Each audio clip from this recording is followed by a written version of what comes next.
నమస్కారం. మాఘపురాణం 12వ రోజు పారాయణలోకి వచ్చాం. ఈ రోజున మాఘశుద్ధ ద్వాదశి. ముందు రోజు ఏకాదశి నాడు ఉపవాసం ఉన్నవారు, ద్వాదశి నాడు ఎవరినైనా సద్బ్రాహ్మణుని పూజించి ఎవరికైనా పారణని ఇచ్చి, అంటే ఉపవాసం చేసిన వాళ్ళకి భోజనం పెట్టి తర్వాత మనం భోజనం చేస్తే మంచిది. లేదా ఏ దేవాలయంలో అయినా స్వయం పాకం ఇవ్వటం, బ్రాహ్మణులు ఎవరికైనా స్వయం పాకం ఇచ్చి కూడా ద్వాదశి పారణ చేస్తే విశేషమైన ఫలితం లభిస్తుంది. తాకట్టులో ఉన్న బంగారాన్ని విడిపించి ఆ రోజు ఆన్లైన్ రేటుకే మేము కొంటాం. Sharma gold company. అవకాశాన్ని బట్టి చేయొచ్చు. లేదా దేవాలయ దర్శనం చేసి దేవాలయంలో ఉన్న అర్చకుడికి స్వయం పాక నిమిత్తంగా కొంత దక్షిణని ఇచ్చినా కూడా అది కూడా మంచి ఫలితాన్ని ఇస్తుంది. అవకాశాన్ని బట్టి చేయండి. అయితే మనము ఈ ముందు దాంట్లో 11వ రోజు పారాయణలో మార్కండేయ చరిత్ర చెప్పుకున్నాము. ఇప్పుడు వశిష్ఠ మహర్షి నుంచి అనేక పుణ్యపురుషుల చరిత్రలను, మాఘమాస స్నాన మాహాత్మ్యాన్ని విన్న దిలీప మహారాజు, మహర్షి మీ దయ వలన తెలియని విషయాలు ఎన్నో తెలుసుకుని కృతార్థుడయ్యాను. మాఘమాసంలో ఏ పుణ్యతీర్థాల్లో స్నానం చేస్తే ఎంత పుణ్యం లభిస్తుందో తెలియజేయమని ప్రార్థించారు. మాఘ స్నానం విశేషమైనది. దానివల్ల జరిగిన కొన్ని కథలు చెప్తూ ఎక్కడెక్కడ స్నానం చేస్తే ఏ ఫలితం వస్తుందో ప్రత్యేకంగా చెప్తున్నారు. ఓ దిలీప మహారాజా, మాఘమాసంలో నదీ స్నానం చేయటం మిక్కిలి పుణ్యదాయకం. మాఘమాసంలో ఏ నది నీరైనా కూడా గంగాజలం అంతటి పవిత్రతని కలిగి ఉంటుంది. సర్వ పాపాలు నశిస్తాయి. గంగా నది స్నానం చేస్తే ఎనలేని పుణ్యం కూడా కలుగుతుంది. ఇక గంగానది యొక్క విశిష్టతను గురించి తెలియని వాళ్ళు ఉండరు. గంగానది స్నానము ఆరోగ్యప్రదమైనది, మిక్కిలి పుణ్యదాయకమైనది, పాపములని హరింపజేస్తుంది. అత్యంత ప్రవాహ వేగం కలిగిన గంగానదిలో స్నానం చేయటం వలన ప్రజలకు పాప ప్రక్షాళన జరగగలదు. దేవతలు, మునీశ్వరులు, యోగీశ్వరులు, మహాతపశ్శాలులు అందరూ గంగానదీ తీరంనే తన ఆవాసాలను ఏర్పరచుకున్నారు. జీవనది అయిన గంగా అరణ్య మార్గం గుండా ప్రవహించి అనేక వనమూలికల్ని, వృక్ష సముదాయాలతో కలిసి ఉన్నటువంటి అరణ్యాలలో నుంచి మమేకమై ఆయుర్వేద జలంగా ప్రసిద్ధికెక్కింది. దీర్ఘరోగాలతో బాధపడుతున్న వారు సైతము గంగానదిలో స్నానం చేస్తే ఆరోగ్యవంతులవుతారు, పునీతులవుతారు కూడా. పరమేశ్వరుని జటాజూటం నుంచి జాలువారుతున్నటువంటి గంగానది మిక్కిలి పుణ్యమైన, పవిత్రమైన పుణ్యనదిగా దేవాది దేవతల అందరి చేత కొనియాడబడుతోంది. మాఘమాసంలో గంగానదిలో స్నానం చేస్తే విశేషమైన పుణ్యం లభిస్తుంది. అయితే ఈ సంవత్సరము పుష్కరాలు, గంగానదికి పుష్కరాలు వచ్చినాయండి. గంగా పుష్కరాలు మనం ఆది పుష్కరాలు, అంత్య పుష్కరాలు అని వెళ్తాం కదా, ఆది పుష్కరాలు అయిపోయినాయి. అయితే ప్రతిరోజు కూడా మధ్యాహ్న కాలంలో పుష్కరుడు నదిలో ఉంటాడట. కాబట్టి ఒకవేళ ఎవరికైనా అవకాశం లభిస్తే గంగానదిలో మధ్యాహ్న వేళ కనుక స్నానం చేస్తే, నదీ స్నానము మంచిది, మధ్యాహ్న స్నానం చేస్తే గంగా పుష్కర స్నాన ఫలితం కూడా లభిస్తుంది. అవకాశం ఉన్న వాళ్ళు చేయొచ్చు.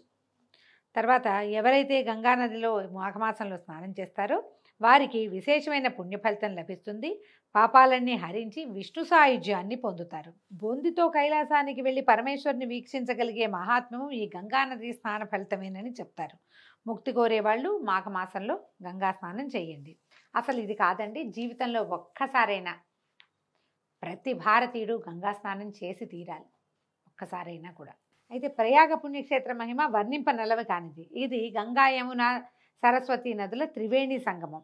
మాఘమాసమందు త్రివేణి సంగమంలో స్నానం చేసి మాఘమాస వ్రతాన్ని, పూజలు చేసి దాన ధర్మాది కార్యక్రమాలు చేసినచో నేరుగా విష్ణు సాయుధ్యాన్ని చేరతారు. అందులో సందేహం లేదు. ఈ ప్రదేశం గొప్ప విశేషతను సంతరించుకుని ఉన్నది. ఇక్కడ గంగ సముద్రంలో కలుస్తుంది.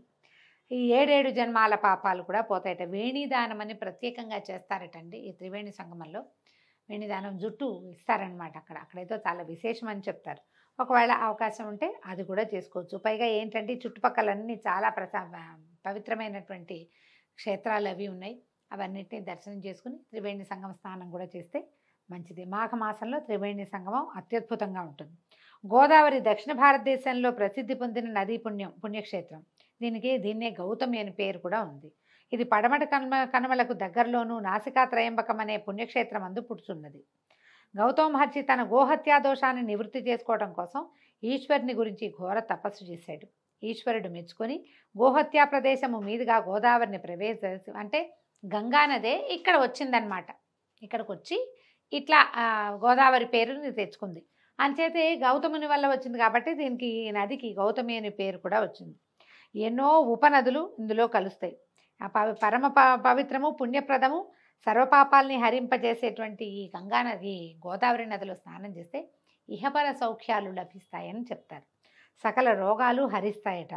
ప్రతి సంవత్సరము వచ్చేటువంటి వరద గోదావరిలోనూ మాఘమాసంలోనూ ఈ నదిలో స్నానం చేస్తే ఆరోగ్య ఐశ్వర్యాలు వస్తాయి. వరద వచ్చినప్పుడు స్నానం చేయాలటండి, అప్పుడు ప్రమాదం కదా, కానీ చెప్తున్నారు. ఏనా అవకాశం ఉంటే చేస్తారేమో. ఎర్రటి నీళ్ళు అవి వస్తాయట గోదావరిలోకి. చుట్టుపక్కల ఉన్న క్షేత్రాలు అసలు గోదావరి నది పరివాహక ప్రాంతంలో ఉన్నటువంటి దేవాలయాలు, క్షేత్రాలు లెక్కకి మించి ఉన్నాయి. వాటిల్లో కొన్నిటినైనా మనం దర్శనం చేయగలుగుతాం నదీ స్నాన నిమిత్తంగా వెళ్తే. ఇక్కడ ప్రభాస క్షేత్రం అని ఒక ప్రత్యేక క్షేత్రం చెప్పబడింది. దీంట్లో కనుక స్నానం చేస్తే బ్రహ్మహత్యాపాతకాలు కూడా పోతాయని ప్రతీతి. దీనికి నిదర్శనంగా ఒక వృత్తాంతాన్ని చెప్తున్నారు. ఆదిదేవుడైన శంకరునికి మరియు విష్ణువు యొక్క నాభికమలమునందు ఉద్భవించిన సృష్టికర్త అయిన బ్రహ్మకును 5 తలలుండేవి. శంకరుడికి 5 తలలున్నాయట, బ్రహ్మకి 5 తలలున్నాయి. అంచేత వారిద్దరిని పంచముఖేశ్వరులని, పంచముఖ బ్రహ్మయని పేరుతో పిలిచేవాళ్ళు. అయితే ఒకనాడు ఈశ్వరునికి బ్రహ్మకి వాగ్వాదం జరిగిందట. నాకు 5 తలలున్నాయి కాబట్టి నేను గొప్పవాణ్ణి, నాకు 5 ఉన్నాయి కాబట్టి నేనే గొప్పవాణ్ణి అని ఇలా వాదించుకున్నారు. చిలికి గాలివానయ్యి చివరికి ఘోర యుద్ధానికి పాల్పడ్డారు. అయితే కొన్ని కథల్లో చెప్తారు, శంకరుడు కోపం ఉంచుకోలేక తన గోటితోటి 5వ తలని గిల్లేశాడని, మన కథలో మాత్రం త్రిశూలంతో 5వ తలని తీసేశాడని చెప్పబడుతోంది. ఎప్పుడైతే ఆ తల అని తీయబడిందో 5వ తల ఉత్తరించబడేసరికి మన బ్రహ్మగారు చతుర్ముఖ బ్రహ్మ అయ్యాడు. శివునికి మాత్రం బ్రహ్మహత్యాపాతకం చుట్టుకుంది. ఇదే చెప్పుకుంటాం మనం. పరమేశ్వరుడి బ్రహ్మహత్యాపాతకం ఎట్లా పోయింది అనే కథకి బ్రహ్మదేవుడి తలనే ఆయన గిల్లేశాడని, గోరుతో తీసేశాడని ఒక చోట, త్రిశూలంతో సంహరించాడు, ఆయన తీసేశాడు, సంహారం చేశాడు అని ఇంకొక చోట చెప్తారు. ఈ బ్రహ్మహత్యా దోషాన్ని అంటించుకున్నటువంటి పరమేశ్వరుడు ఈ దోషం ఎట్లా అవుతుందో, ఎలా పోతుందో అని ఆలోచిస్తూ బ్రహ్మతలని చేత పట్టుకుని ముల్లోకాలు తిరిగాడట. ఈ తల తిరుగుతూ ఉంటే శివుని చేతిలో ఉన్నటువంటి తల ఎండి కపాలంగా మారిపోయింది. శివుణ్ణి ఎవరూ ఆదరించలేదట. ఆ కపాలంతో భిక్షను స్వీకరిస్తూ భూలోకానికి చేరుకున్నాడు. ఈ పరమేశ్వరుడు అత్యంత తేజోమయ సౌందర్యవంతుడు, మిక్కిలి అందగాడు. ఆయన ముగ్ధమోహన స్వరూపాన్ని చూసి చెలించని స్త్రీలుండటం అంటంలో అతిశయోక్తే లేదు. భూలోకంలో భిక్షాందేహి అని శివుడట్లు భిక్షాటన చేస్తుంటే భిక్ష వేసే స్త్రీలంతా అతని సౌందర్యానికి లోబడి ఆదమర్చిపోయేవారు. అయితే ఏమైందట, చిత్రమైన గాథ చెప్తున్నారండి. ఇలా స్త్రీలంతా ఈ జగన్మోహనాకారుడైన శివునికి వశమైపోతుంటే మునులు, ఋషీశ్వరులు వీళ్ళంతా చాలా కోపం వచ్చిందట. ఎవరి భిక్షుకుడు మా భార్యల్ని సైతం వశపరుచుకున్నారు, ఇతని పురుషత్వం నశించుగాక అని శపించారట. అంతే భిక్షాటన చేస్తున్నటువంటి పరమేశ్వరుని యొక్క లింగము కింద పడిపోయిందట. అసలే బ్రహ్మహత్యా దోషంతో దురపిల్లుతున్నటువంటి పరమేశ్వరుడు చేయునది లేక లింగమందే ఐక్యమైపోయాడు. శివుడు లింగాకారంలో ఐక్యమవటంతో దానికి ఎనలేని తేజస్సు వచ్చి మిక్కిలి కాంతివంతంగా ప్రకాశించడం మొదలుపెట్టింది. అమిత తేజోవంతంగా ప్రకాశిస్తున్నటువంటి ఆ లింగాన్ని, దాని భయంకర తేజస్సుని చూడలేక బ్రహ్మ విష్ణువులు ఏతించి పరమేశ్వరుని ఓదార్చి ప్రయాగ క్షేత్రానికి తీసుకొచ్చి స్నానదాన ధర్మాది కృత్యములను గావించి అతని బ్రహ్మహత్యాపాతకాన్ని పోగొట్టి భూలోకమునందరి భక్తులందరూ లింగాకారం నందు ఐక్యమైన పరమేశ్వరునే పూజించి కైవల్య ప్రాప్తిని పొందవలనని శాసించారు. విచిత్రమైన గాథ చెప్తున్నారు కదా. ఇలాంటి గాథలు కూడా ఉంటాయండి, కొన్ని పురాణాల్లో ప్రత్యేకంగా కనిపిస్తాయి. ఇదేదో అంటే ప్రక్షిప్తంగా ఏం భావించక్కర్లా. రకరకాల గాథలు ప్రాచుర్యంలో ఉన్నాయి, ప్రచారంలో ఉన్నాయి. అందులో ఇదొక గాథ అన్నమాట. పరమేశ్వరుని శక్తి అంతా లింగం నందు ఉండటం వల్లే మనం లింగ పూజే చేస్తాం. దీనికి మనం అమెండ్మెంట్గా ఏం చెప్పుకుంటాము, భృగు మహర్షి శాపం ఉంది, కేవలం లింగానికే నీకు పూజ జరుగుతుందని పరమేశ్వరుని శపించిన గాథ ఒకటి చెప్పుకుంటాం. అప్పటి నుంచే లింగ పూజ జరుగుతోంది అని. దానికి ముందు కూడా ఇలాంటిది ఒకటి జరిగిందని ఒక ఇది చెప్తున్నారనమాట.